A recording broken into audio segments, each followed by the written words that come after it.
Hello and welcome back to another episode of the Freelancers Tea Break. I'm doing it the other way around this week. So usually with the podcast, what I do is I record the podcast and then later on the week I write my newsletter, and some of the stuff from the podcast will end up in that newsletter. Last week I didn't get around to writing the podcast, or recording the podcast rather. So we're doing it the other way around, because actually I think what I'm going to share today is something that is quite important for a lot of people pitching. So I really wanted to share it here as well. So I'm going to be sharing a quick pitch tip, and this is for anyone that is providing maybe more bespoke ones, bespoke packages and things like that. So I'm a huge fan of creating packages. It makes life easier, but quite often you'll still get a client who wants something a bit more bespoke. So my big advice with this is don't just send one pitch idea. Send the pitch with 3 options, 3 price points that they can buy with. So that would be one basic level, which just has the very minimum that you can work with them on that. And I'll give some examples in a minute. One medium level one, which would be a bit more thorough. And then one high end, more touch, I hate that phrase actually, but a lot more kind of interaction, supervision, or whatever it is that you're going to be doing. A lot more communication, maybe more hours, maybe more done for them kind of content. So there's lots of different things you can do around that. But just to give you an idea, because I know that can sound quite overwhelming. If you're a social media manager and the client wants you to run their social media on 3 platforms, you could offer as a basic one 3 standard posts a week across 3 platforms. They provide the copy and images and things like that. You might want to include a report in that, you might not. You might want to include a very basic report. The next one up would be 5 standard posts a week across 3 platforms and a reel or a TikTok. They provide the copy still. And again, you might have a bit more of an in-depth report. And then 5 standard posts a week across 3 platforms and a reel or TikTok. You create the copy and images. There's probably a more thorough one, and there might be more communication involved. So that's one example. Another is if you're a PR manager, you might have a very basic package of 1 press release a month, and then a medium one would be 2 press releases a month and follow up with the journalists. And the third one would be 4 press releases a month and follow up and a monthly strategy call. This is just a very general idea, but essentially what you want to do is offer them a very basic package, and that will also give them an idea of how low you're willing to go, so they can't come back and say, I can't afford that, what else can you do? You've already told them what your base level is.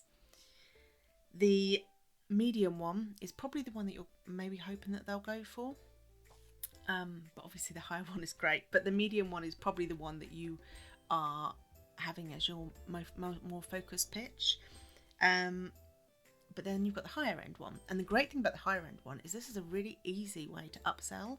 You're telling them exactly what else you can offer them, and it might be quite tempting, and they might be thinking initially before opening the email, they might have the medium package in mind, but then they read everything that you can offer them in the higher end one and go, oh no, I want that as well, so let's go for the higher end package.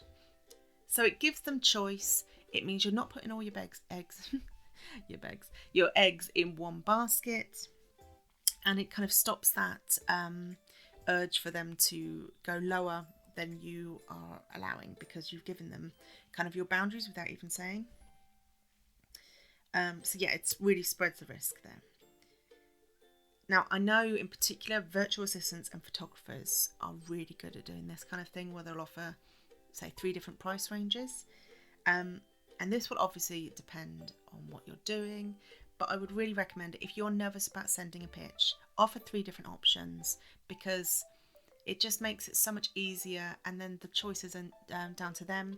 And if they don't go with you, it probably isn't down to the package, or it could just be that they can't afford anything, or it's just not the right fit. So it should make life a little bit easier. So I hope you found that useful. You can find more tips in the Freelance Lifestyle newsletter, which comes out on Mondays with a to-do list, like just 3 items that you can try this week for your freelance business. And then Fridays, which would be my more general newsletter. So if you go to freelancelifestyle.co.uk, freelance.lifestyle.co.uk/newsletter. You can find it there.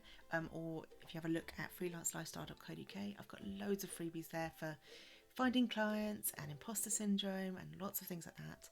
And that's another way to get onto the newsletter. And also, do come join us in the Facebook group, the Freelance Lifestylers.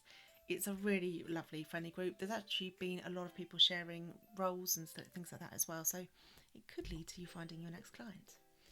I'd love to know what you think. And also, if you are having trouble working out your pricing, I would really recommend checking out Sally Farrant's stuff, because and I'll pop her details in the thing, she has a calculator that can help you with your pricing. But there's also a really good resource called Juno, which is a website, but they have a pricing report that will tell you generally what people are charging at the moment, and they've broken it down by different sectors and industries. So it's a really, really useful resource, and I think they have jobs on there as well. I will be back later next week with another episode.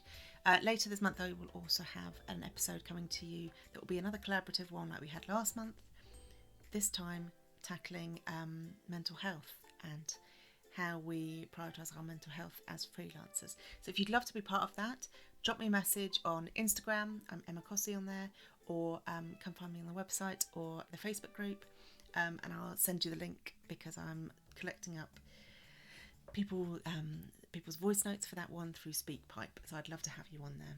It is also ADHD Awareness Month. I think I probably will be doing something on that, answering some questions as someone who has been diagnosed later in life, and how that kind of plays out as a freelancer. Have a lovely week, everyone, and I'll see you next episode.